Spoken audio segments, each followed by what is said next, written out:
భద్రాద్రి కొత్తగూడెం జిల్లా కొత్తగూడెం ఎమ్మెల్యే కూనంనేని సాంబశివరావు పాల్వంచ నుండి ఉల్వనూరు వరకు ఆర్టీసీ పల్లె వెలుగు బస్సు సర్వీసులు ప్రారంభించారు. పాల్వంచ మండల ప్రజల చిరకాల కోరిక ఎట్టకేలకు నెరవేరింది. బస్సు ఏర్పాటు గ్రామీణ ప్రాంత ప్రజల రవాణా కష్టాలను తీరుస్తుందని ఎమ్మెల్యే తెలిపారు. సుమారు 15 గ్రామాలకు చెందిన విద్యార్థులు, ఉద్యోగులు, సాధారణ ప్రజలకు ఈ బస్సు ఎంతో ఉపయోగపడుతుందని తెలిపారు. ప్రజా సంక్షేమం కోసం ప్రభుత్వం కట్టుబడి ఉందన్నారు. ప్రజల అవసరాలకు తగ్గట్టుగా మరిన్ని బస్సు సర్వీసులు అందిస్తామని హామీ ఇచ్చారు. ఈ కార్యక్రమంలో ఆర్టీసీ అధికారులు, ఇతర ప్రభుత్వ శాఖల అధికారులు, స్థానిక ప్రజాప్రతినిధులు పెద్ద సంఖ్యలో ప్రజలు పాల్గొన్నారు. కొత్త బస్సు సర్వీస్ పట్ల ప్రజలు హర్షం వ్యక్తం చేశారు. పాల్వంచ టు ఉలవనూరు బస్సును మనం ప్రారంభించుకున్నాం. దాని ద్వారా మందరికలపాడు, యానంబైలు, అలాగే మొండికట్ట ఇంకా ఈ గ్రామాలు కవర్ అవుతాయి.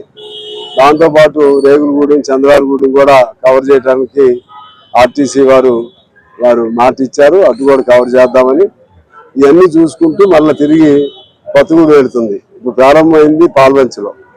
ఆ విధంగా ఈ బస్సు వలన చాలా ఉపయోగం ఉంటుంది. ముఖ్యంగా ఇప్పుడు నష్టం గతంలో లాగా నష్టం వస్తుందని తీసే అవకాశం కూడా లేదు.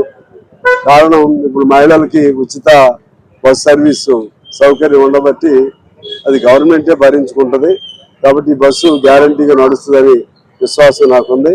ఈ సందర్భంగా ఆర్టీసీ అధికారులకి, మినిస్టర్ గారు పొన్నం ప్రభాకర్ గారికి, ప్రభుత్వానికి మన నియోజకవర్గం నుంచి మనస్ఫూర్తిగా అభినందనలు తెలియజేస్తా ఉన్నాను.